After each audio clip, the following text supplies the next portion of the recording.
വിവാദ phone വിളിയിൽ Pathanamthitta SP Sujith ദാസിനെതിരെ ഇന്ന് നടപടിയുണ്ടാകും എന്ന് സൂചന. സുജിത് ദാസിനെ സസ്പെൻഡ് ചെയ്യാൻ ആഭ്യന്തര വകുപ്പിൽ തിരക്കട്ട നീക്കങ്ങൾ നടക്കുകയാണ്. DGPയുടെ റിപ്പോർട്ട് കൂടി പരിഗണിച്ച ശേഷമായിരിക്കും അന്തിമ തീരുമാനമെടുക്കുക. ഷെഫീദ് റാവുത്തർ തിരുവനന്തപുരത്ത് നിന്നും തത്സമയം ചേരുന്നു. Shefeed, good morning.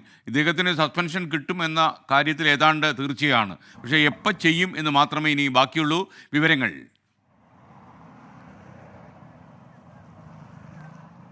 നടപടി ഇന്ന് തന്നെ ഉണ്ടായേക്കുമെന്നുള്ള സൂചനകൾ ആഭ്യന്തര വകുപ്പിൽ നിന്ന് പുറത്തു വരുന്നുണ്ട്. അതിൽ രണ്ട് കാര്യം സർക്കാർ ഇപ്പോൾ ഗൗരവമായി ഉന്നയിക്കുന്നുണ്ട്. അതിലൊന്ന്, ഭരണകക്ഷി MLA ഉന്നയിച്ച ഗുരുതരമായിട്ടുള്ള ആരോപണത്തിന് പിന്നാലെ സുജിത് ദാസ് ഫോൺ വിളിച്ച് നടത്തിയിട്ടുള്ള സംഭാഷണം. അതിൽ ഏറ്റവും പ്രധാനം സർവീസ് ചട്ടം ലംഘിച്ചുവെന്ന DIGയുടെ റിപ്പോർട്ട് അടക്കമുള്ള കാര്യങ്ങൾ ഇപ്പോൾ DGPക്ക് മുൻപിലുണ്ട്. അതൊരു ഔദ്യോഗികമായ രേഖയായി മാറുന്നുമുണ്ട്. അതിനുമപ്പുറത്തേക്ക് ഈ പരാതി പിൻവലിക്കാൻ MLAയോട് പറഞ്ഞത് തെറ്റ്, ഓഡിയോ പുറത്തു വന്നത് പോലീസ് സേനയ്ക്ക് നാണക്കേടുണ്ടാക്കി, ഇതടക്കമുള്ള കാര്യങ്ങളായിരുന്നു റേഞ്ച് DIGയുടെ കണ്ടെത്തൽ. ഇതിപ്പോൾ DGPക്ക് റിപ്പോർട്ടായി പോയിട്ടുണ്ട്. DGP ഈ റിപ്പോർട്ട് സർക്കാരിന് ഔദ്യോഗികമായി ഉടൻ കൈമാറുമെങ്കിലും നേരത്തെ തന്നെ സർക്കാർ സുജിത് ദാസിനെതിരെ നടപടിയെടുക്കാനുള്ള തീരുമാനങ്ങളും ആലോചനകളും ഒക്കെ തുടങ്ങിയിരുന്നു. കാരണം അത് സംസ്ഥാന സർക്കാരിനും ആഭ്യന്തര വകുപ്പിനും ഉണ്ടാക്കിയ നാണക്കേട് ചെറുതല്ല.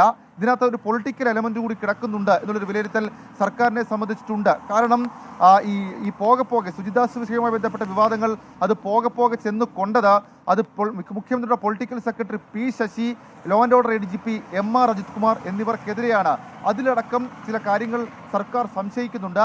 അങ്ങനെയുള്ള കാര്യങ്ങളിലേക്ക് ഈ സംഭവങ്ങൾ എത്തിച്ച ഈ SP-യുടെ പെരുമാറ്റം അടക്കമുള്ള കാര്യങ്ങൾ അത് സർക്കാരിന് നാണക്കേടുണ്ടാക്കി എന്നുള്ളതാണ് ആഭ്യന്തര വകുപ്പിന്റെയും സർക്കാരിന്റെയും വിലയിരുത്തൽ. മാത്രവുമല്ല, ഗുരുതര ചട്ടലംഘനം നടത്തിയ വിഷയത്തിൽ IPS അസോസിയേഷൻ അടക്കം ഏതെങ്കിലും തരത്തിൽ ഇതുവരെ ഒരു ഇടപെടൽ നടത്തിയിട്ടുമില്ല. ഈ സാഹചര്യത്തിൽ സുജിത് ദാസിനെ സസ്പെൻഡ് ചെയ്തേക്കും എന്നുള്ള സൂചനകൾ കൂടിയാണ് പുറത്തു വരുന്നത്. മാത്രവുമല്ല, സുജിത് ദാസിനെ സസ്പെൻഡ് ചെയ്യാതെ ഇരുന്നാൽ അത് സേനയ്ക്ക് വീണ്ടും നാണക്കേടുണ്ടാക്കും. മാത്രവുമല്ല, PV അൻവറിനെ തണുപ്പിക്കാൻ കഴിയില്ല എന്നുള്ള ഒരു വിലയിരുത്തൽ കൂടി സർക്കാരിനെ സംബന്ധിച്ചിട്ടുണ്ട്.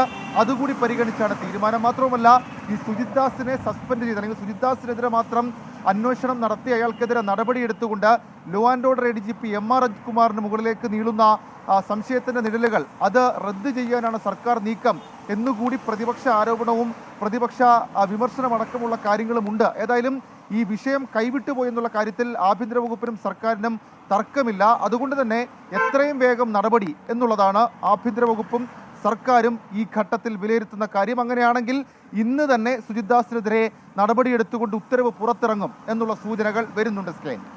Thank you Shefeed Rawther.